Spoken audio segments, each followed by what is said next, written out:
Getting more and more beautiful. You can see the flags behind us of the different forces and the American flag and various others. It's, I think, quite spectacular. It's never looked this good, and hopefully we're going to do work that's never been as good. So I think that's basically what's happened in our first year. We've had an amazing year, and this will be our first cabinet after the year. So we're starting our second year. Tremendous progress has been made. I want to thank my entire cabinet for 12 months of unprecedented achievements. We really have. I mean, it's unprecedented. The numbers we've had on the economy and growth, you see them. And that's despite a Democrat shutdown. Without the shutdown, we would have picked up about a point and a half more than already high numbers, record-setting numbers. So this has been, I think, and a lot of people say it, the most successful year of any administration in American history. First year, there's never been a first year like this, including the fact that we put out, extinguished 8 wars, and another one we think is coming. Steve Witkoff's working very hard, and Jared and everybody else, and I think it's coming. It was just announced that the murder rate in our country is the biggest drop ever recorded. It's at the lowest level in 125 years. First in recorded history, it's the lowest in at least 125 years. It's a wonderful thing. And that crime is way down. And one of the reasons was we've taken a lot of bad people and gotten them out of our country. In some cases, they're so bad that we put them in prison because we don't want them to even take a chance of coming back in, even though our border is very secure, record-setting secure. We had 0 illegal aliens being admitted into our country for the last 8 months. That's hard.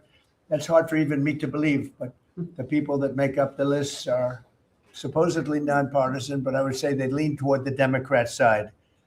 And if they say that, I'm all for it. As you know, we've had a situation take place with respect to Venezuela.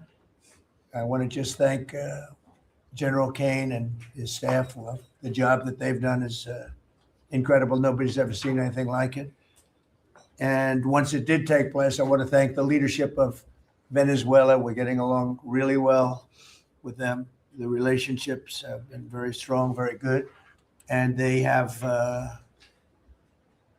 informed me that they feel there's very good security, very strong security. We're working with the various people involved, including Chris and Doug and everybody on the oil. We have the major oil companies going to Venezuela now, scouting it out and picking their locations, and they'll be bringing back tremendous wealth for Venezuela and for the United States, and the oil companies will do fine too. Venezuela will actually make for themselves more money than they've ever made before, and that's a good thing. And the people of Venezuela were literally in the streets waving American flags. They were so happy. And the people in our country, like in the Doral section of Miami, which is considered little Venezuela, they're thrilled. And I just spoke to the president of Venezuela, informed her that we're going to be opening up all commercial airspace over Venezuela. American citizens will be very shortly able to go to Venezuela, and they'll be safe there. They'll be safe. It's under very strong control. And the people of formerly of Venezuela, some want to go back and some want to go back to visit, and they're going to be able to do that. So I've instructed Sean Duffy and everybody else concerned, including the military, that if you would, by the end of today, I'd like you to have the airspace over Venezuela. Planes can go to Venezuela opened up. Okay? Yes. Thank you very much. And I want to thank all of the people in Venezuela for what they went through, and I want to thank the leadership for really they're doing a good job. And just as I promised, we've defeated the Biden inflation nightmare and achieved explosive new economic growth. The Atlanta Fed is predicting an astounding 5.4% GDP growth in the fourth quarter, and that's despite the fact that we had a Democrat shutdown. We would have had that number would have been 7%, which is a number nobody's ever heard of. And we've been given great national security because of tariffs, and we've also been given unprecedented income because of tariffs. part of the income that we gave, $12 billion, we gave to the farmers of our country, so that yesterday I was up in Iowa, and they were very happy, Madam Secretary. Yes, sir. They were very, very happy. They were great. So the GDP growth in the fourth quarter was great. And it's going to be, I think we're going to have an amazing and incredible year. Hopefully we won't have a shutdown. We're working on that right now. I think we're getting close. The Democrats, I don't believe, want to see it either. So we'll work in a very bipartisan way. I believe not to have a shutdown. We don't want a shutdown. And just yesterday, the S&P 500 hit 7,000 for the first time ever. There's never been any time at which it's done like that. And the other stocks also, I think it was 52 times for the Dow, had hit a record high. But the 7,000 was not a number that was even thinkable if you go back a year ago. So S&P hit 7,000 for the first time ever. The stock market has set, it's actually 53 all-time record highs since the election, adding $9 trillion in value to savings, retirement accounts, and 401ks. And I mean, everybody benefits, but we have record stock markets. Companies have never done well. And most importantly, if you think about it, after 4 years in which Biden got much less than $1 trillion of investment into our country, in just, actually, it was taken over 11 months, even though we're 12 months. In 11 months, we've taken in more than $18 trillion. So they did less than $1 trillion, Scott, in a period of 4 years. And we've done $18 trillion in less than 1 year. So there's never been anything like that. No other country has done those numbers, by the way, in history. 10 years ago, one country did 3 trillion. No other, we did $18 trillion is being invested now. Thousands of businesses, plants, equipment all over the country are being built right now. And they're going to be opening pretty soon. And when they open, you'll see numbers like nobody's ever seen before. The economy is doing amazingly well. I wish the press would report it, but people are finding out. They're seeing it. It's coming. It's becoming pretty evident. It's hard to hide. Biden inflation, which is really stagflation, cost the typical family $34,000. Think of that, $34,000. But after 1 year, growth in real incomes is outpacing inflation by more than 3,000 under Trump. So one cost 34,000 and one made 3,000. That's a big swing. Gasoline has plunged to, think of this, over $4 a gallon, depending on where you are. In California, it's $7, $8 a gallon. I was in Iowa, and they had $1.85 because I had it at $1.99 a gallon. And I was corrected by two farmers that said, I just bought my gasoline for $1.85. So, Chris, you have to be doing something right, you and Doug, right? But I don't want to give you too much confidence. You got to keep it going. We're drilling, I think I can say we're drilling more than at any time ever in the history. We're taking out more energy out of our land, but specifically, if you look at oil and gas, we've never been anywhere even close. Is that a correct statement? That's correct. All-time records. Yeah, great. It's a great job. Well, it's supply and demand. So that's going down rapidly. And, you know, when energy goes down, everything else goes down. They tried to do their thing. It was a disaster. Then they ran back very late to the Trump policy, but they didn't do the Trump policy. They cut leases. They did everything that they could do, but they lost it. And they were very high. And we're now less than $2 in many areas, $2.30 a gallon average. Grocery prices, airfares, hotels, car payments, and rent prices are coming down very fast. And you don't hear the word affordability issued by the Democrats anymore. Now they're going into other things because they're getting beaten badly on affordability. Remember that when I was elected, I came into office, I inherited a total mess, starting with eggs, which were 4 times higher than they were just a year before. And Brooke got them down very quickly before Easter. They said they wanted me to buy plastic eggs for the egg hunt, at the very famous egg hunt at the White House. Sir, would you buy plastic eggs? I would buy a lot of, like 100,000 eggs. I said, we're not going to buy plastic eggs. And by the time we had the egg hunt a few months later, we had the prices down pretty good. And now they're really low. Now they're at a very low level. So we really have, you don't hear the word affordability because we inherited very high prices and we inherited the highest inflation in 48 years. I say the history of our country. I think it sounds almost the same. Actually, I think 48 years sounds actually worse for some reason. So I'll go with the 40 because the press corrected me. I said history and they said, it's not history, it's 48 years. I said, I'll accept that. And we had the highest inflation in 48 years. We have now as you saw yesterday with the Fed, I'm not a fan of his. He said that inflation essentially is not a factor.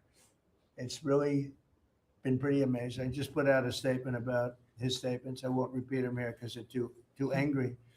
And thanks to our tax cuts, millions of Americans will soon receive record-setting tax refunds. You're going to get a lot of tax refunds, with the average refund expected to be over $1,000 higher than it has been at any time. So we're going to be getting some pretty good refunds, a lot of people.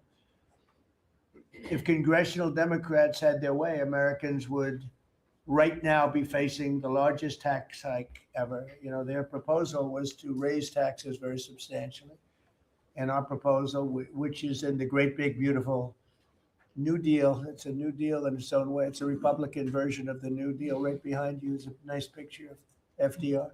This is a much better deal than the FDR deal. But we have the great big beautiful bill, and it's given tremendous tax cuts and a lot of other things. People are now finding out how good it is, and it's just kicked in as of January 1st, by the way. So we're really starting to see it. Even though it's a month, we're really starting to see it. The U.S. economy would be cratering if they had won this election.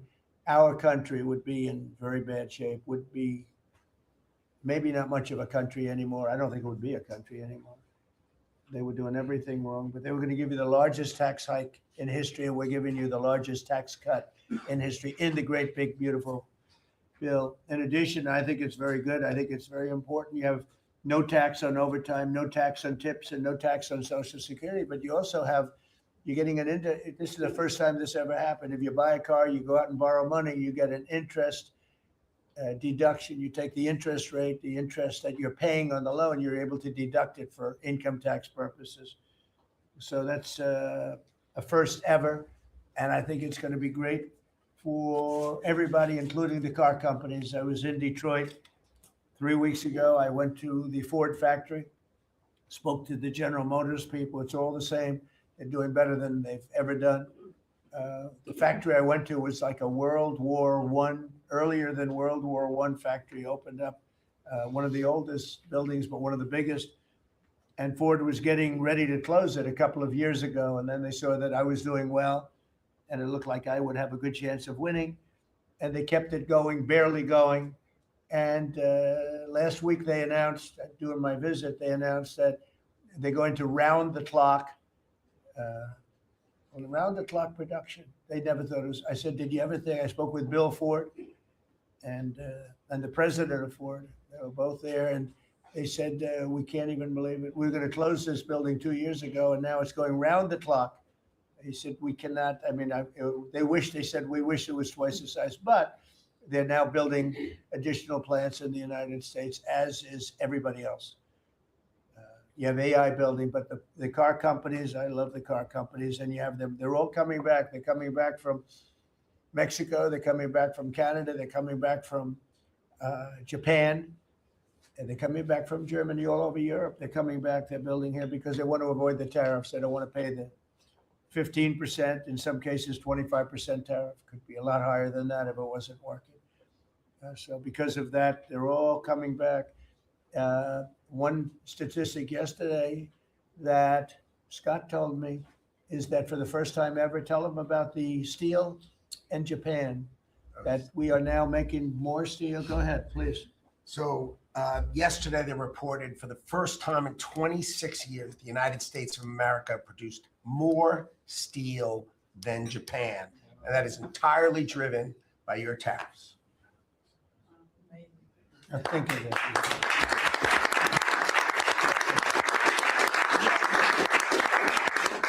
He obviously said that much better than I did because I got no applause. And I'm giving you home run after home run. He says one thing and everybody else.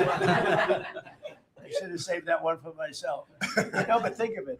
First time, and they read almost 30 years, but I guess it's what, 26, 27 years that we are now producing more steel than Japan. Japan being a big steel producer.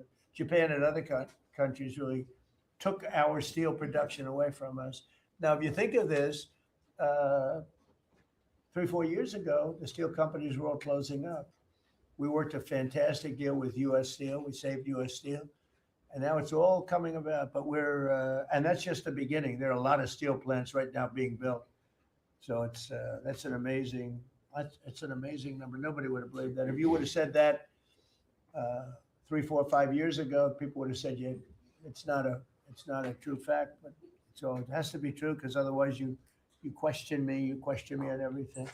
I have to be extremely accurate. I don't exaggerate it. I don't want to exaggerate because you will call me. You don't call other people, but you would call me under my most favored nation spot, which I think is the most important thing, Bobby, of all what we've done, because we're bringing drug prices down by 80, 90%, depending on the way. You could say 5, 6, 7, 800%.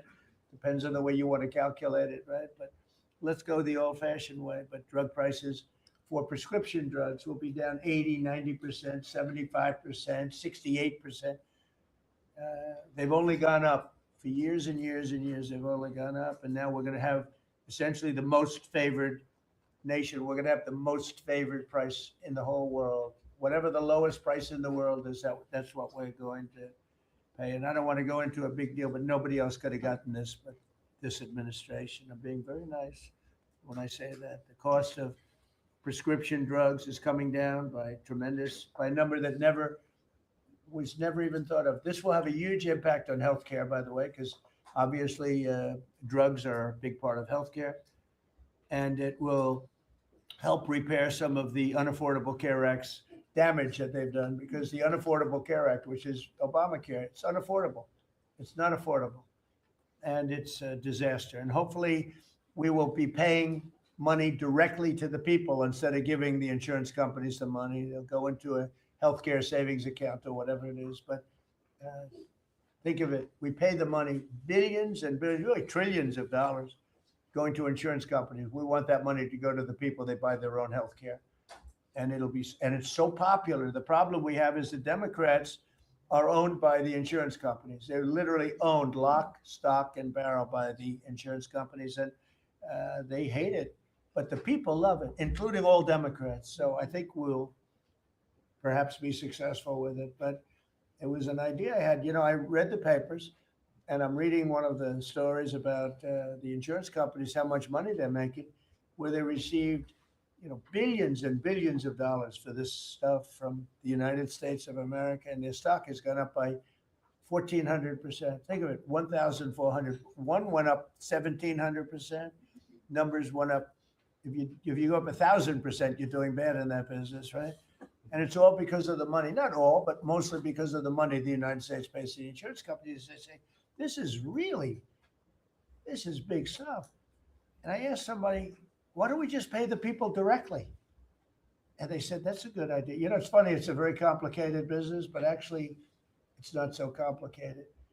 And I went to Bobby and I went to Dr. Oz. I said, can I talk to you guys about this?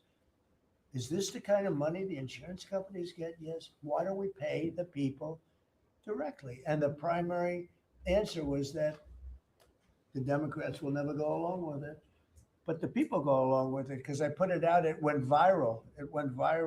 Susie, I went all over the place. It became the biggest story. I just said it. And so I think we have a great situation if we could do it. But if you think most favored nation policy for drugs will bring you drug prices down at levels. So now if they're selling a pill for $10 in London and $130 in New York, the London price will go up to $20 and we'll go down to $20. So we'll go from 130 down to 20. And by the way, tariffs did it again because the drug company said, we'll do it begrudgingly, but they were okay.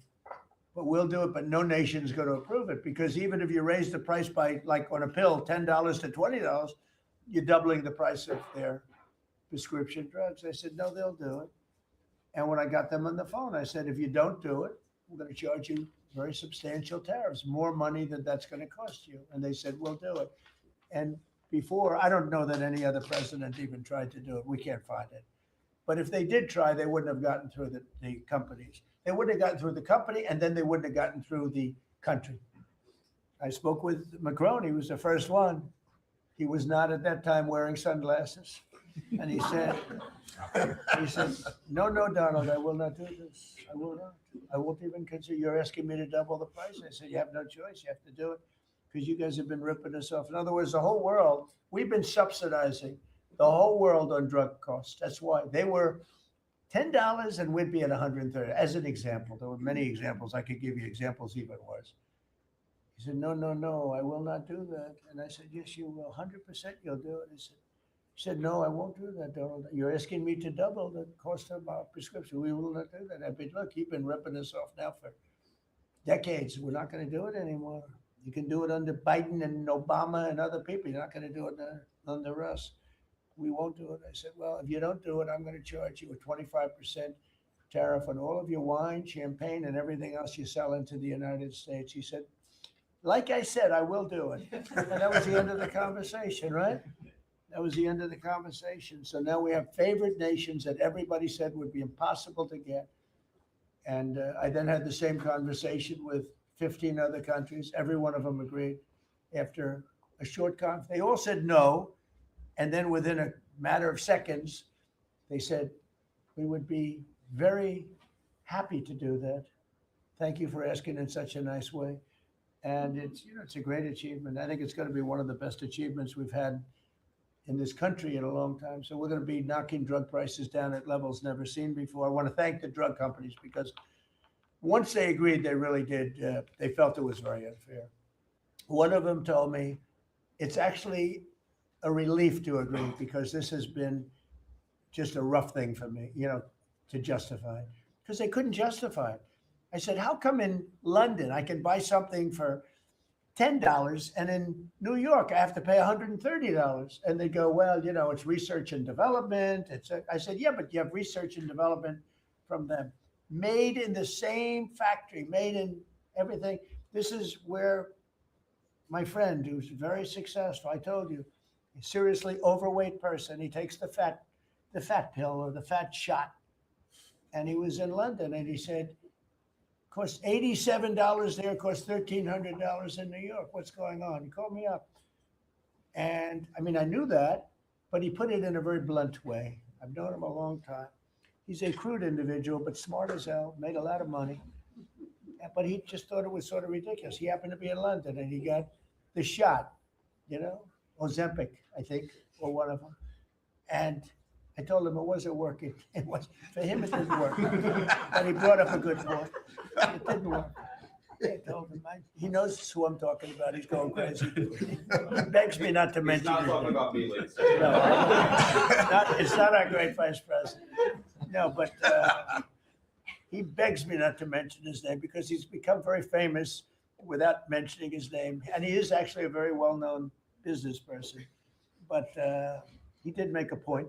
But I knew the point very well. We were always paying far more than any other nation. We were subsidizing the world. Right now, there's no more of that. So we're going to be bringing the drug prices down at numbers never seen before. It's going to have a huge impact, positive impact on healthcare. So with that, we are going to ask a couple of people to say a few words. We're not going to go through the whole table because the last time we had a press conference, it lasted for 3 hours. And some people said he closed his eyes. Look, it got pretty boring. In all fairness, I love these people. But there's a lot of people. It was a little bit at the boring side. But I didn't sleep. I just closed them because I wanted to get the hell out of here. Some of them, I didn't sleep, by the way. I don't sleep much. But it's funny. Some of them got me in a blink. When you go like, and they took me as at the closed segment of my cycle. And they said he's sleeping. And besides that, Marco, between these two guys, if I was sleeping, they'd be waking me up very fast. They'd be knocking me, come on, you gotta wake up, boss. But no, we've had great meetings. Look, we're the most transparent presidency by far, and I love going around the room, but we're gonna pick a few people. I think I would like to ask Steve if he could just give us a brief description of how well we're doing in the Middle East, because we have peace in the Middle East now. There's a couple of little minor flames that we put out very easily. And very importantly, we got our last hostage back, which is incredible. Unfortunately, this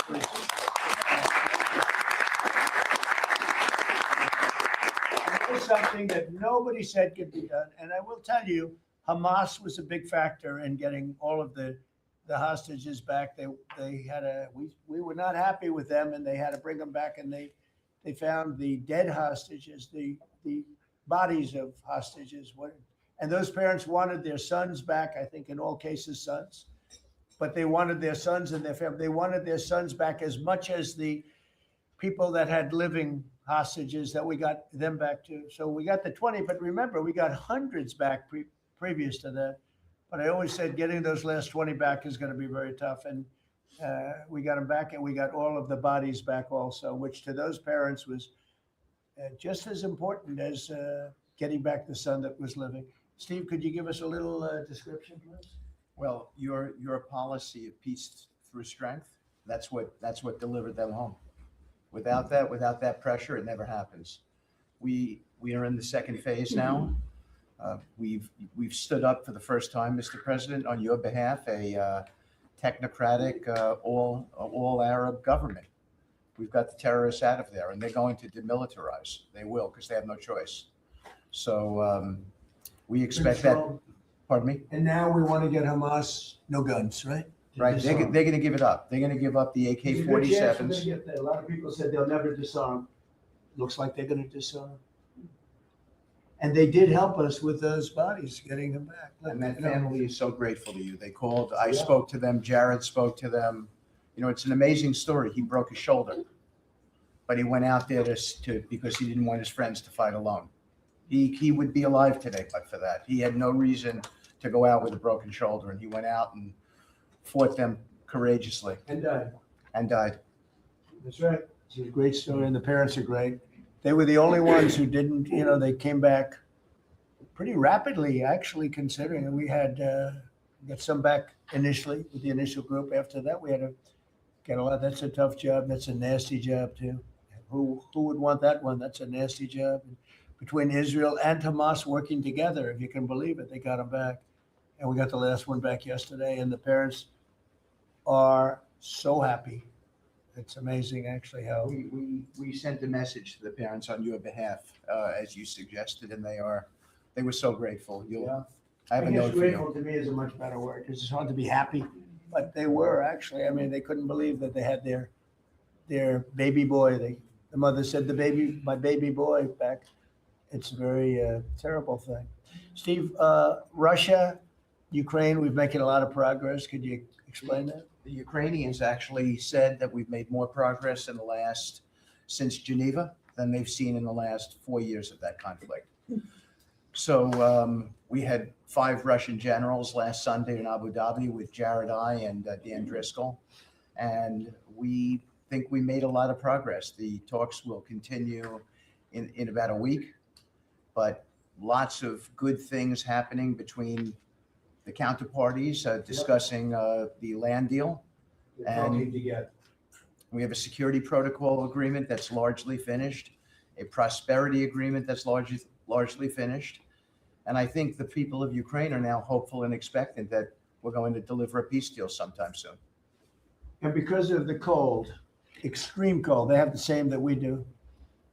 I personally asked President Putin not to fire on Kiev and the cities and towns for a week during this. It's extraordinary. It's not just like cold, it's extraordinary cold, record-setting cold. Over there too, they're having the same. It's a big pile of bad weather, the worst. But it was really, they said they've never experienced cold like that. And I personally asked President Putin not to fire into Kiev and the various towns for a week And he agreed to do that. And I have to tell you, it was very nice. A lot of people said, don't waste the call, you're not going to get that. And he did it. And we're very happy that they did it. That's correct. Because on top of everything else, that's not what they need is missiles coming into their towns and cities. So I just thought I should say it. I thought it was a very good thing. And Ukraine was almost, I didn't believe it, but they were very happy about it because they are struggling badly. I They're think it struggling. shows, Mr. President, how you provide an overarching sort of presence in these negotiations. The Ukrainians never thought it could happen. The Russians are doing things maybe that people wouldn't give them the credit for doing, and I think it always comes down to your indomitable spirit. Well, it was a good thing. You know, if you think it's cold over here, they say in Ukraine you can add another 20% to it. It was very cold place anyway, but this was, they see numbers that were so, they'd never seen numbers like that, cold numbers like that. So it was, I thought I should mention it. Could I ask Scott Bassett, we have so many things happening, could I ask you to maybe say a few words, please? Yes, sir. So the one big beautiful bill that was passed on July 4th last year, we're starting to see the effects kick in. You mentioned the great economy. One of the things in the one big beautiful bill, Mr. President, it was an honor to host you. And as you said, the best rapper in the world, Nicki Minaj, at yesterday's Trump Accounts Summit. It was great. We've now had 1 million people sign up for Trump accounts just this week. We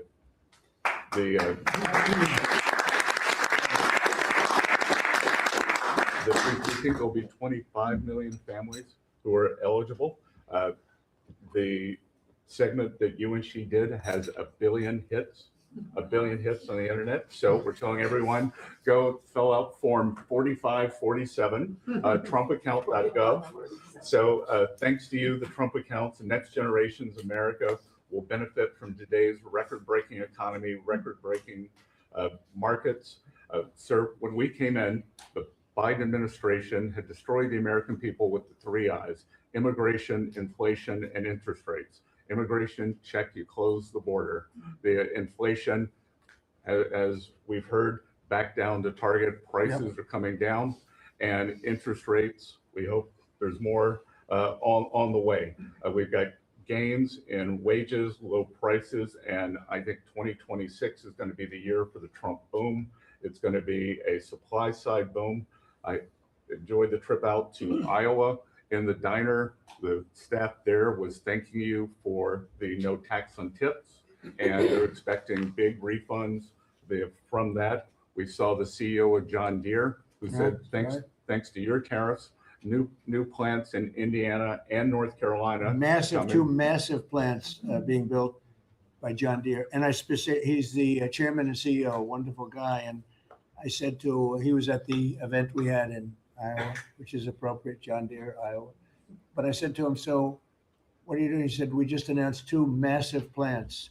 In fact, they're going to have one plant for excavators. And he said, there hasn't been an excavator built in this country in 50 years or something. He said, they're taking it out of Japan and they're moving it into the United States. 2 very big plants. And I said, so why are you doing it? He said, because of you and because of tariffs. I said, if we didn't have tariffs, would you be doing it? He said, absolutely not. So it's very important. And I hope we're going to be successful with the Supreme Court case because we're waiting and we're taking in hundreds of billions of dollars and we don't want to give it back, number one. And number two, and you know, the people that are fighting us on that case, by the way, are China-centric. These are people that are for China, but they're also outside of the United States. These are countries that have ripped us off for years and years, charging us tariffs. And now we're doing an amazing job and we're getting it back. We're getting it all back and then some. And they're the ones that are leading that lawsuit that we have in front of the United States Supreme Court. So it's a very important lawsuit for our country. And hopefully it's going to work out. We're waiting a long time, but hopefully it's going to work out. We've taken in hundreds of billions, even trillions of dollars. And certainly we've taken in trillions of dollars of, you know, a big part of that $18 trillion that's coming in is because of tariffs that are coming in. They're building because they don't want to pay the tariff. And The tariffs are very, steep. They could be much steeper. You probably saw I put out a truth today, and the tariffs could be much steeper. We've been actually very nice about it. But even being nice about it, we've taken in hundreds of billions of dollars. And honestly, they've given us tremendous national security. The power that we have because of that. They have given us tremendous strength and national security. Go ahead, Scott. Yes, sir. And the IEPA power you used on the tariffs, as you said, we're bringing in tens of trillions of investments. The tens of trillions of investments turns into factories construction, Right. which turns into factory jobs, which turns into consumer spending. You've right-sized the government. So government employment is down. Private sector is up. Growth was a stunning 4.7, 4.8% in the past 2 quarters. Biggest back-to-back gains in a decade. And we are doing that with government finances improving. So that will bring down the borrowing cost, the calendar year budget for 2024, 7% deficit to GDP, highest when we weren't at war, not in a recession, all the way down to 5.4% and getting better. Biggest decline since 2014. Generational gains in productivity, soaring productivity. We're going to lift workers' pay, record high prices, record high profits, and stock prices are soaring. You got a manufacturing renaissance, and all the key inflation metrics are trending lower. Over the past 3 months, the consumer price index is just 2.1, and core prices are even lower at 1.6. And I think that could trend below 1, given energy, as you talked about, the pharmaceutical discounts and rents. So we're expecting a great year in 2026, Mr. President. And we're going to be announcing next week, I think sometime, Scott and Howard and everybody, we're going to be announcing the head of the Fed, who that will be. And it'll be a person that will, I think, do a good job. We're paying far too much interest in the Fed. The Fed rate's too high, unacceptably high. We should have the lowest. And I think you read my statement today. I put out a statement before the meeting, but we should have the lowest interest rate anywhere in the world, because a lot of these countries are successful only because of us, because we allow them to have surpluses.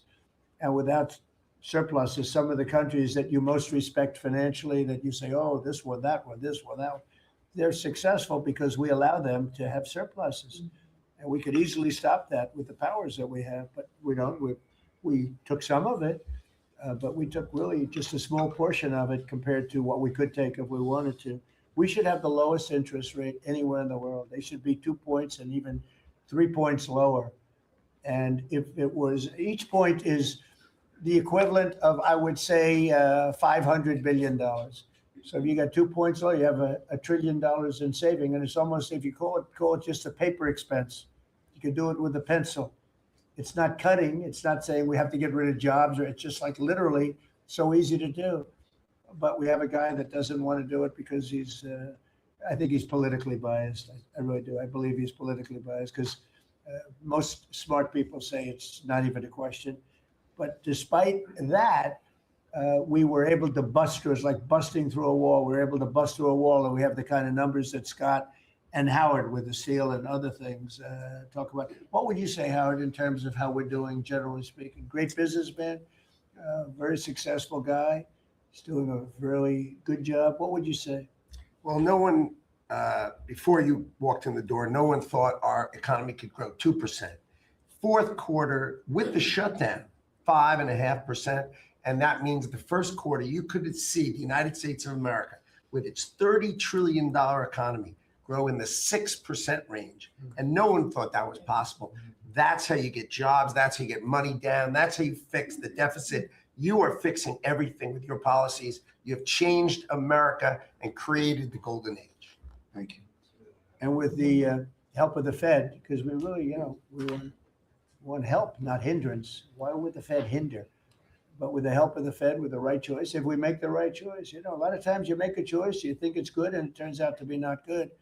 But with the help of the Fed, we could hit numbers that have never been hit before. We could hit 8, 9, 10. There's no reason why not. And, I talk about, if you go back 20 years, 25 years, I'm old enough to remember, when we had good news, when you announced good news, the stock market went up. You announce anything good, the stock market went up. You announce bad, the stock market went, and that's the way it should be. But now it's over the last 15 or so years. If you announce good news, that means they're going to raise interest rates because they want to kill it. So you can never really be that successful because you announce all record numbers, great, great, great, because they're afraid of inflation. But growth doesn't have to have any impact on inflation. It can make inflation go down in many cases. So, and you've seen that with us. I mean, we're growing at a much faster rate than anybody thought was possible. We have very controllable inflation. With Biden, we were getting killed, and we had the worst inflation in 48 years in history, in the history of our country. And that's with going down. So growth is a great thing. It doesn't mean inflation. And I want to go back to a system where when we announce good news, they say that's great. We can lower interest rates instead of raise interest rates. And by the way, if inflation comes, we'll take care of it when it comes. But you know, they're trying to guess it, and they're trying to get it 10 years before in advance. And you know, we want to make this country greater than ever before, and I think we're doing that. But we want to make it that when we announce great news, everything goes up. If we announce bad news, that happens too. We bring it down and we control and we do what we have to do. But we can have numbers in the upside like nobody's ever seen before. I want to ask Bobby to say a few words, if he would, about some of the incredible things that we've been doing in your department with Oz and everybody else. Mr. President, we're in the process of implementing your great healthcare bill, which is going to increase affordability, drive down costs, and increase the quality of healthcare for every American. You mentioned MFN, Most Favored Nation. We now have agreements with 16 of the 17 drug companies. And you asked us to do something, you know, Clinton had promised to do this, Biden had promised to do this, Obama, Bush had all promised to do it. None of them succeeded. It was regarded as impossible, and you made it 10 times harder. As you said, not only do I want MFN, but I want them to all reshore their production to this country. And they don't have any money to do it because we've taken it all from them. And I want to make sure we continue to lead the world in innovation. We succeeded in all of those goals. And the proof that we did that is after we signed those agreements, the stock prices for those companies went up $1.3 trillion. Amazing. And they are reshoring. Eli Lilly is building 6 new plants, including an API plant. So the next time that we have a pandemic in this country, we're not going to be stuck buying API from China, who cuts us off. We're going to be able to make it right here. Novo Nordisk is building 4 new plants, and we are going to be releasing Trump RX so that every American can get the lowest prices in the developed world. In some cases, they're going to be lower than the lowest prices in the developed world. And that's going to be happening sometime probably in the next 10 days. So we're doing rural health care. We sent out $10 billion last week. The states have that money. They're going to be giving it to rural hospitals sometimes in the next 2 weeks. And we're going to revolutionize rural health care in this country. You are raising the influx of federal dollars to rural health care by 30% over the next 5 years. So 30% every year, more dollars, federal dollars, are going to be flowing to them. It's going to allow them to rebuild their decaying infrastructure, to retain providers, and also to revolutionize the use of AI and other technologies, which is going to dramatically lower the prices for rural Americans and raise the quality of their health care. Brooke and I released the dietary guidelines, which have been received incredible acclamation from both sides of the aisle. We are going to change the food culture in this country. Brooke gives away $405 million a day to buy food for Americans. And the WIC program, the Head Start program, SNAP, school lunches, the VA, and the military, they're now going to be getting real food for the first time. And Brooke came up with the ingenious idea of requiring every store in this country that accepts food stamps to double the amount of real food that they're selling. And this is going to drive changes in the market. And it's going to lower the cost of meats, of proteins, of whole grains, of fruits and vegetables, so that every American will have in their reach an affordable meal that actually is real food. 70% of American kids now are, 70% of the diet of American kids is now ultra processed foods. That's why we're spending $5 trillion in treating chronic disease in this country every year. We are attacking fraud. We have Oz finding hundreds of billions of dollars in Medicaid, Medicare fraud in states like Minnesota and California, and we are clawing back that money. We also accomplished something that every American has promised, which is prior authorization. Now we have 80% of the insurance industry that has agreed to eliminate prior authorization in almost all of their procedures. So that this is going to dramatically change the experience of every American with the healthcare system. When you go to your doctor, your point of care, before you leave that office, you will know whether the insurance company is going to pay for the procedure or not. And that is going to, as I said, change the experience. We're also doing price transparency, which you asked during your first term. It never got implemented because the Biden administration never enforced it. We brought more enforcement actions against hospitals than in this 1 year, and the Biden administration brought in 4 years, and we're doing a crackdown so that every American, when you go to a restaurant, you look at the prices before you buy the meal. You ought to be able to do that when you go to a hospital, and by the time that we leave office, every American is going to have that guarantee. We're doing a lot of other stuff, but we were told to keep it short. You are. And the autism that's moving along really is trying to figure that out. We've commissioned now dozens of studies, maybe over 100, and we are going to get those done for you. Good. That's so important. Also, Eli Lilly, Merck, Pfizer, every drug company, they're spending trillions of dollars right now, as we speak, building plants in the United States because they want to be able to save a lot of money on tariffs. It'll be hundreds of percent, 100%, 200%, 300% in 2 or 3 years from now. So I said, you better have your plant built because in 2 years from now, before I leave office, it'll be a sad day. Very sad day for me. But before I leave, every one of these plants better be built because you're going to be paying 300% tariffs. And they're all building their little hearts out. I spoke with the head of Eli Lilly, who's a fantastic guy, a star, actually. He's a star, very smart. And he told me he's building 6 plants in the United States, big ones, and locations that I know very well, but all over the country.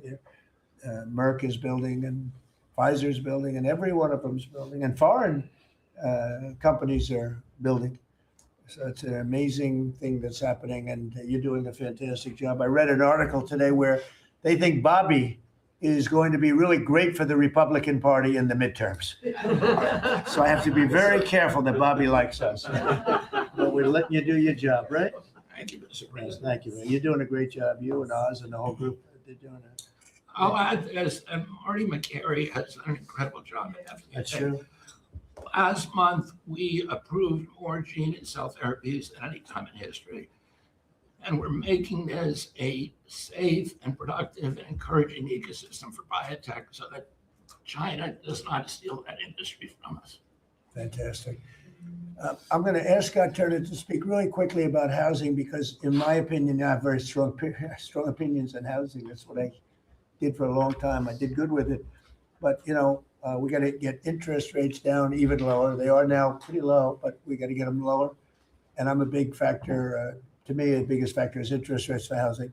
Only in that, you have a lot of people that have become wealthy in the last year because their house value has gone up. And, when you get the housing, when you make it too easy and too cheap to buy houses, those values come down. I don't want those values to come down. We have millions of people that own houses, and for the first time in their life, they're wealthy because the house is worth $500,000 or $600,000 or more or less, but more money than it's ever been worth before. I don't want to do anything to knock that down. And so I want to be very careful with this. You make housing I can turn on housing immediately, but you make it too easy and you're going to knock the value down of people that own houses. I want to, for those people, those millions of people that own houses, we're going to drive those values up. But we're also going to try making it easier for people to buy. The best thing that can happen for both groups of people is lower interest rates. And those interest rates are coming down. And with a proper, intelligent person at the Fed, that person will be able to work with us to get interest rates down. That covers all of the sins. It covers everything. Lower interest rates keeps the values up for the people that have housing and lets other people buy housing. And Scott, if you could just expand quickly on that. Yes, sir. You did allude to when we first came in, sir. You know, our fiscal house in America was a mess, but because of your economic policies, the economy is thriving. And I do have some good news to share. As you said, you know, good news. I hope this will make the interest rates continue to go down. But because of your policies, sir, home sales in December, they rose sharply to their strongest pace in 3 years. A lot of people, when we first came in particular young people, were concerned and asking the question whether they would ever be able to afford to buy a house in America, which is the American dream. The 30-year fixed mortgage rate dipped to a multi-year lows, driving monthly payments down for the 2 years at the lowest levels. So more people can get a mortgage now. More families can be able to afford to get a home and achieve the American dream. At HUD last year, we helped and supported over 1 million people through FHA and Ginnie Mae to be able to buy a home. 500,000 of those were first-time home buyers, and hundreds of thousands of our veterans we supported. And so that's good news that millions of people in our country are now beginning to buy homes. We also, sir, saw that you are and will work with you making bold action to ban institutional investors from buying single-family homes. Those homes are for the American people. So, sir, thank you for your leadership on that. Also work with Director Pulte over at FHFA to buy $200 billion worth of mortgage-backed securities, driving down even more the cost to get a home. And so we're grateful for those actions. Also, the One Big Beautiful Bill has been tremendous, making the low-income tax credit increase, working with Secretary Bessent at Treasury to produce more projects and more homes in America. And the One Big Beautiful Bill also made our beloved opportunity zones permanent. And the media doesn't talk about opportunity zones very much, but I'll do it today because I know that they have been transformative in our country. Over 1 million people lifted out of poverty, sir, in opportunity zones, 300,000 new units of housing in opportunity zones, and a 3.4 increase in the value of houses. And that's by the way, we have to give him credit. Senator, he's a great guy. Tim Scott came to see me, first administration, first term, and he had this idea for opportunity zones. And he gave me the idea. We did it. We implemented it. It's one of the most successful programs in the history of our country, and nobody talks about it. The press doesn't talk about it, but I want to just tell you, Tim Scott, Senator, South Carolina, did a great job, right? Did a wonderful job. Yes, sir. Did a good job. He's a good man. Yes, sir. And so those have been made permanent now. Will help millions of Americans to be able to afford to buy homes. Also, the One Big Beautiful Bill has been allowing HUD to make sure, working with Department of Homeland Security, that every person that lives in HUD-funded housing is an American citizen. A blind eye has been turned prior to us being here to people living in HUD-funded housing, but no more. We're going to take account and transparency to make sure. And so there's a lot of crime that goes on in public housing, but we're coming after the criminals and making sure that everybody in there is an American citizen. So thank you for your support. We are now have taken possession of our new building in Alexandria, and we're going to save the American taxpayers hundreds of millions of dollars. So, sir, thank you for your support and your leadership. Thank you, Scott. Great job. Appreciate it. One of the things Scott said, though, is, again, existing housing, people that own their homes, we're going to keep them wealthy. We're going to keep those prices up. We're not going to destroy the value of their homes so that somebody that didn't work very hard can buy a home. We're going to make it easier to buy. We're going to get interest rates down. But I want to protect the people that for the first time in their lives feel good about themselves. They feel like that they're wealthy people. And I want them to understand it. There's so much talk about, we're going to drive housing prices down. I don't want to drive housing prices down. I want to drive housing prices up for people that own their homes. And they can be assured that's what's going to happen. Chris, could you say a few words about energy, please? You bet, Mr. President. I can say with confidence that your energy dominance agenda is firing on all cylinders. United States oil production today is greater than Saudi Arabia and Russia combined, the number 2 and number 3 producers. Our natural gas production today is greater than Russia, China, and Iran combined, the 2nd, 3rd, and 4th largest natural gas producers. Huge production in the United States. Secretary Burgum at the Interior Department has taken in more money on oil and gas lease sales in the first year of this administration than the entire 4 years of the Biden administration. And beyond oil and gas, 6 new coal leases under this first year of this administration from the Interior Department, and coal production is growing again in the United States after years of decline. And this beautiful clean coal was the MVP of the huge cold snap we're in right now. I can say with some confidence, hundreds of American lives have been saved because of your leaning in and stopping the killing of coal and revitalizing coal. Coal, over the last few days, where we're at peak demand in electricity, has delivered 20 times more electricity than solar and batteries. Think about that, 20 times more. Because coal doesn't mind very cold weather, right? You're not allowed to say the word coal without proceeding by saying clean, beautiful coal. Clean, beautiful coal. It's not affected by bad weather. Rain, snow, sleet, freezing cold. How does it react under freezing cold weather? It steps up and delivers big time. In fact, what coal did during this storm was deliver massively more electricity than it was delivering a month ago, because we needed far more electricity. Who can step up? The windmills, by the way, are all frozen, you know, they don't turn. The windmills aren't turning. The windmills that these fools paid for. The fool is this country, because the people that have the windmills get massive subsidy, and they make a fortune on windmills that don't even work, and they don't produce anywhere near what they should be. And it's the most expensive form of energy there is. And by the way, Europe is destroying itself with the stupid windmills they're putting all over their beautiful areas of most magnificent landscapes in the world. And they're just destroying. Europe better get smart.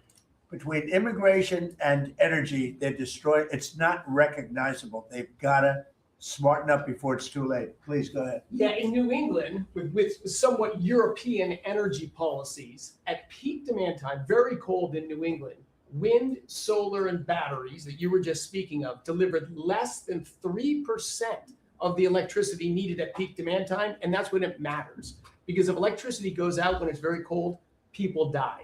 Over 200 people died in a smaller cold snap during the Biden administration. This was massively larger geographically. We've had no failure of the electricity grid, no failure of long distance transmission lines. Local distribution lines have iced up and come down, and we have people from all over the country working to get those back up because people need their lights back on. But your energy policies deliver just a dramatically different outcome for the American people. If we continued the Biden-era policies for one more year, continued to shut down coal plants, continued these crazy climate restrictions that wouldn't even let power plants run at maximum demand time.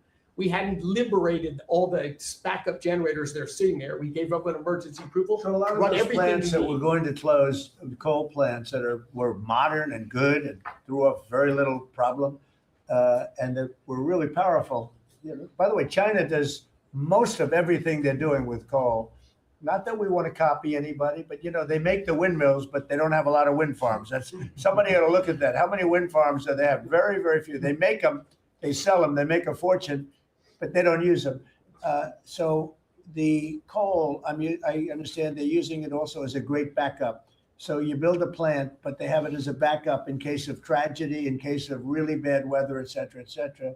They actually store coal on the site of other plants so that if they need emergency energy, the coal is always going to be there, whereas other things aren't. Is that correct? Exactly. Coal just stepped up here to 25% of our electricity during this high demand time. Natural gas, coal, and nuclear. They are what run the American electricity grid. The others are ornaments and often expensive And you ornaments. stopped plants drive from up being prices. demolished, right? 17 gigawatts of coal generation plants were slated to close last year that were stopped from being closure by this And if they administration. were closed, we would be really tight on energy. We would have had significant blackouts at these peak cold times, and extrapolating from the last storm during the Biden administration, I think at least hundreds of deaths. Because in the South, a lot of heating is done with electricity generation. If those grids go down, people die. So these, and when going back to the Working Families Tax Cut Act, or the One Big Beautiful Bill, that got rid of $500 billion of subsidies, energy subsidies, that do nothing but make energy more expensive and less reliable. And under this administration, we've spent massively less on energy, and we've delivered massively more on energy. And when you have more energy of lower prices. It's a fantastic job. You and Doug. Doug said, you got to get this guy, Doug. You got to get this guy, Chris, Wright, and get him as soon as you can. I said, but I want you to run energy. He said, well, I'm good at it, but he's better, right? Didn't you tell me that? So I gave him the land. I gave you the energy, right? And it's a great combination. I mean, they literally have. I said, maybe we'll merge it in some way. They said, we don't have to. We get along. They work together, right, with the land. He's got the land and the energy. He's got the knowledge to take it out. It's been a good combination. This administration, the whole administration, and your leadership has been very focused on energy, because we can push down energy prices. We can lower costs on Americans, and we can raise wages by bringing jobs and opportunities here. It is a transformation of American energy. Thanks for your leadership. He's one of the most respected people in the energy world. And Doug told me about Chris Wright. They said, if you could get him, what he gave up to do this job, you're making a little less money, but that's all right. You don't care. What you're doing is fantastic. But he said he's the best in the world. Other people have told me that. The heads of the biggest companies have told me that. And it's really panning out to be so. We appreciate it very much. It's great. One of the things we're doing with energy, I think that's so important. We have an old grid, been around a long time, and not really, can't be much expanded. It can be fixed up a little bit, but can't be much expanded. And we have some plants that are so big that the grid would never be able to hold it. We're allowing them to build a electric producing plant, mostly electric, but they can use nuclear to do it. They can use oil and gas. They can use coal. They can use whatever they want. I think many are choosing oil and gas because it's there, it's tried, it's true, it's plentiful, it's inexpensive. Some are going nuclear. Some are going both. Many are going all three. But the plants, you read, well, how do we ever fire those plants? Because to do this, we need 2 times the electricity we produce in 1 year for the entire country, which is almost hard to believe. These buildings are so big.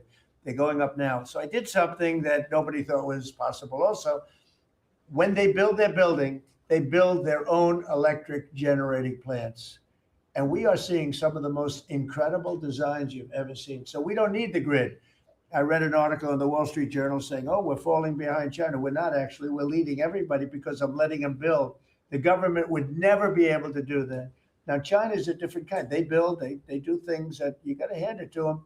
President Xi, they build vast amounts of energy. They don't have certain constraints that we have in this country, but we're more than topping them. We're leading China by a lot on AI, and it's primarily because I'm allowing them to build with their plant their own electricity. If they had to rely on the grid, they wouldn't have any power. You wouldn't have any power for anything.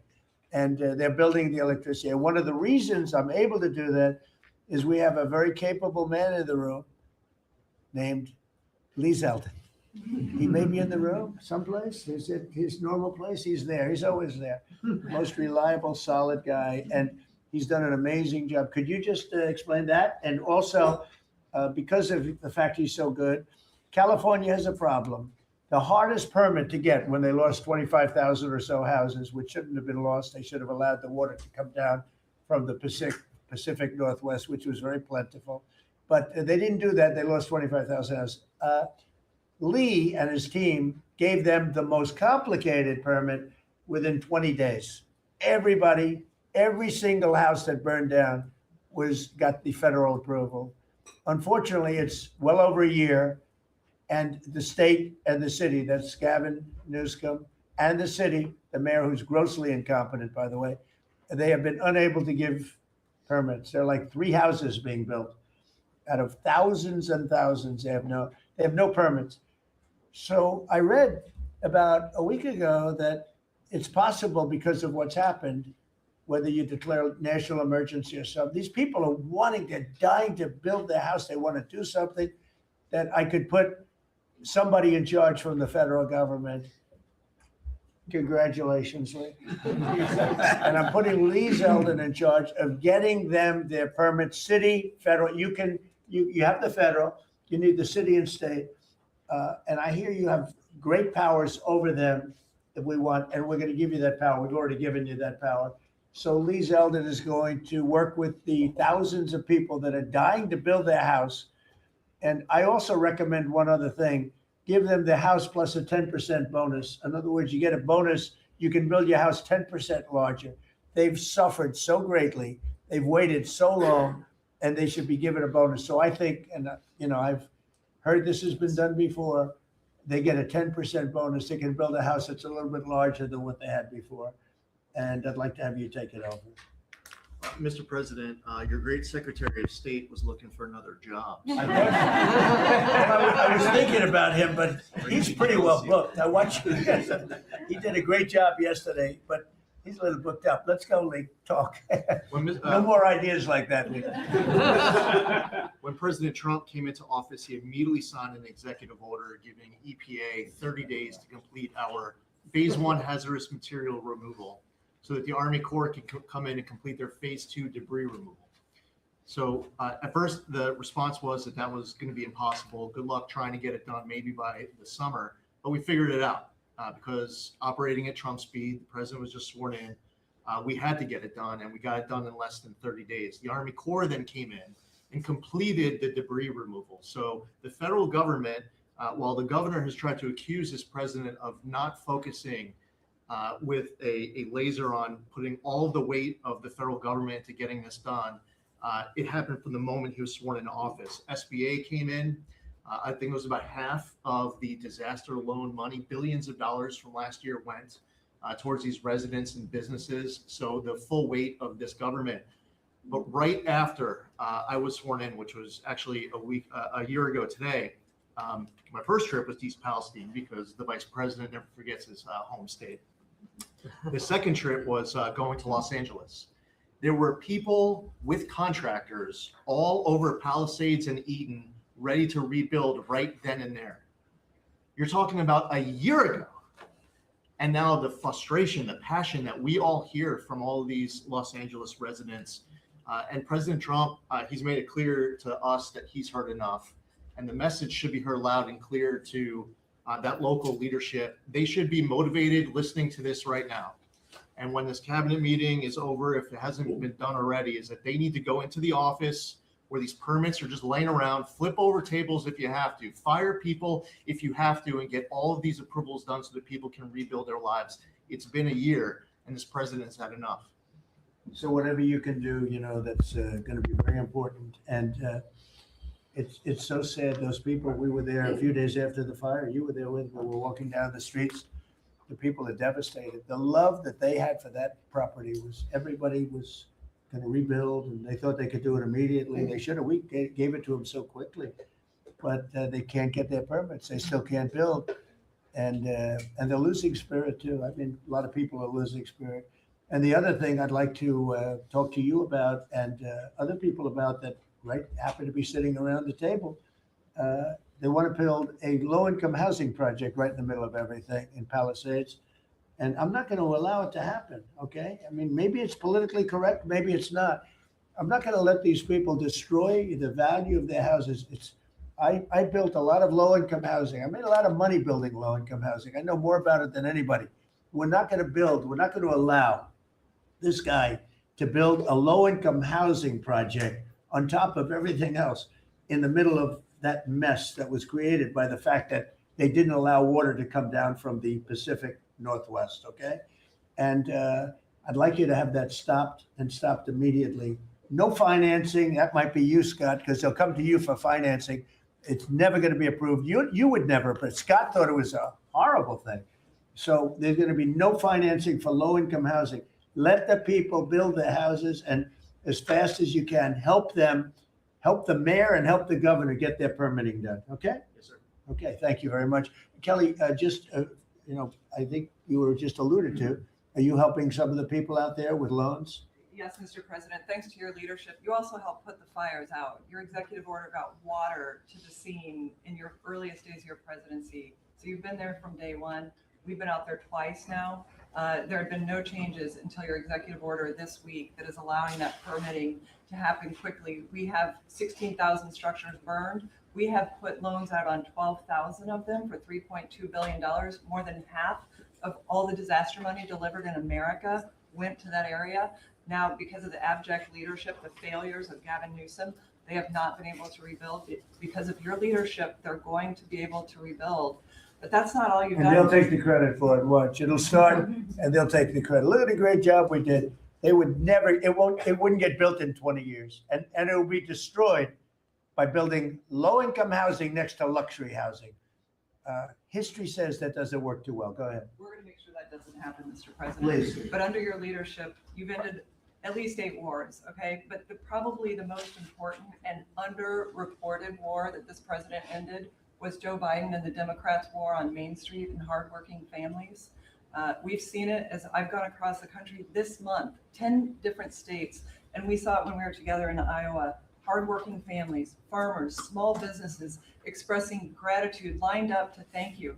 I was out with our great vice president last week in Toledo, Ohio.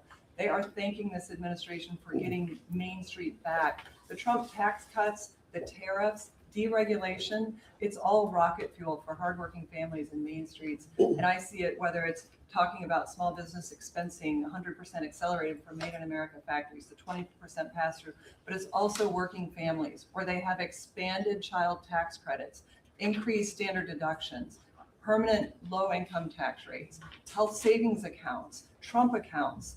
This president is delivering for Main Street. It's the most underreported story in this country. And I see it in Main Street businesses.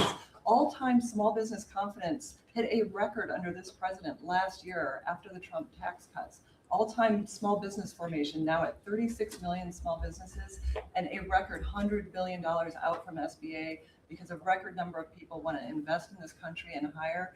And whether I've talked to manufacturers about tariffs, they know that this president is bringing manufacturing back, just like Prince Manufacturing in Macon, Georgia. 500 employees machining parts for our defense, our agriculture, our automotive, our aerospace industry. They're going to hire 500 more people this year because of tariffs, because of the Trump tax cuts, and because of SBA lending. And I see this state after state as I've gone across the country, talked to hundreds of business owners, walked dozens of factory floors. This is not being covered, but it's going on in America. The number one problem is they need skilled workers. This is something I'm working on with Secretary Chavez-Remer. I'm working across the administration to ensure that we empower our small businesses. 98% of our manufacturers meet the small business definition. So Ford has 5,000 small manufacturing suppliers. The $18 trillion you brought in is creating an economic boom like none we've ever seen before. We are going to have 7% GDP growth. GDP now is probably underestimating where it is in 4Q, but with interest rates going down, with regulation going down, these are all taxes on small businesses, and those are going away. And thanks to President Trump, your leadership, we are seeing Main Street boom. Hardworking families have $1,000 already in their pockets, and when they get their $1,000 refund tax, I hope they all remember that every Democrat voted against them getting their tax refunds, because this is what our administration is doing, is powering your incredible economic agenda forward on Main Street. Thank you very much. Great job. I do want to say that on my left, I have a man who's doing a fantastic job, and on my right also, by the way. But we're spending a tremendous amount of time and effort on building our military. We largely rebuilt the military during my first term, fortunately, and we're greatly enhancing it now. We're going to be doing something new. We're bringing back the battleship, and I thought, like you remember the battleships for the great Iowa and Alabama, Missouri, those unbelievable scenes that you see, Victory at Sea. You'd see these incredible ships, and I thought they were powerful, but the battleships that we're building are going to be 100 times more powerful than those beautiful works of art. I mean, they were magnificent, all steel. We have the steel now, and we're going to be doing that as an enhancement. But our military is very strong. You may want to say something about the large fleet of ships that's heading over to the Middle East? Well, Mr. President, you had to, like so many other cabinet members have referenced, rebuild the perception of America. And at the Department of War, that meant reestablishing deterrence. What happened in Afghanistan, what happened in Ukraine, a war that never would have occurred, what happened on October 7th in Israel, never would have happened under President Trump. So as a result, we're having to rebuild how our enemies perceive us. And when President Trump said, we're not getting a nuclear, Iran, you won't have a nuclear bomb, he meant it. And we said those B-2s halfway around the world, and they never noticed. When he said, we're not going to tolerate trafficking drugs anymore in our hemisphere, we treat them like the Al-Qaeda of the Western Hemisphere, he meant it, and we're executing that. When you said, Mr. President, we're securing the border, the military was proud to do their part alongside Homeland Security to do that. Same thing with Iran right now, ensuring that they have all the options to make a deal. They should not pursue nuclear capabilities. So we will be prepared to deliver whatever this president expects of the War Department, just like we did this month. No other military in the world could have executed the most sophisticated, powerful raid, not just in American history, I would say in world history. What those men did going downtown, another country, the most secure place in the most secure base in the middle of the night without anybody knowing until those simultaneous bombs dropped 3 minutes before the helicopters dropped.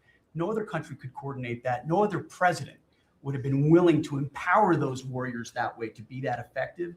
And that sends a message to every capital around the world that when President Trump speaks, he means business, and we are reestablishing deterrence at the War Department. Thank you. Great job you're doing.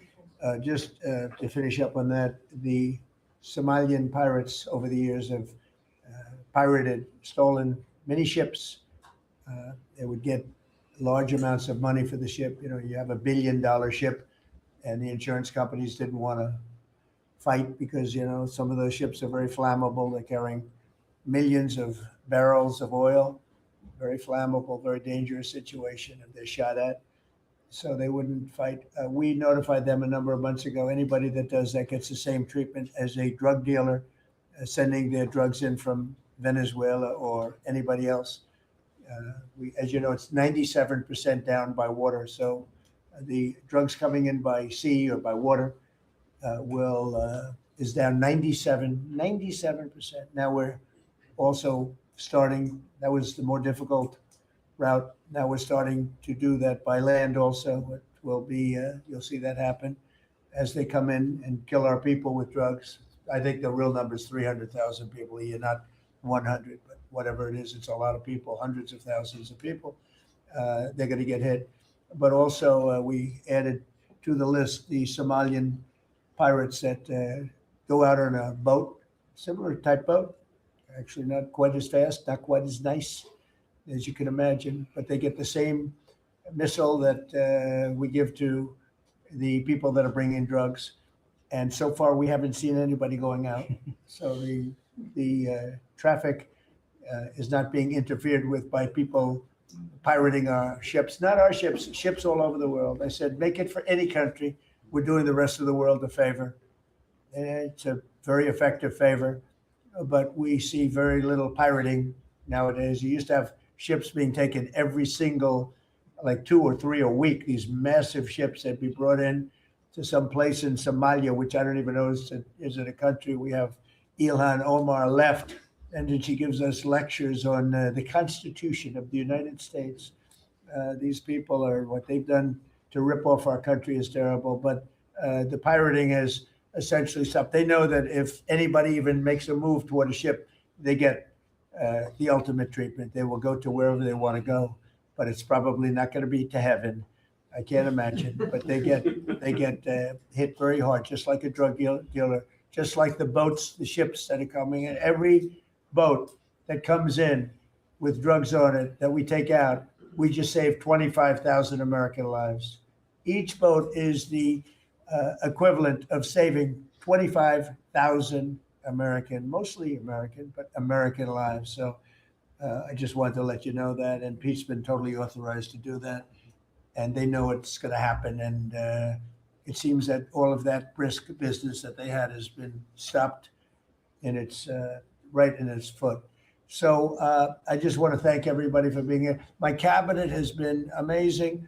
I like this much better than going around for 3 hours. We'll pick on other ones. Pam, you're doing great. We're all doing great. JD, if you'd like to say something, you can. Would you like to really quickly? He is, after all, the Vice President of the United States.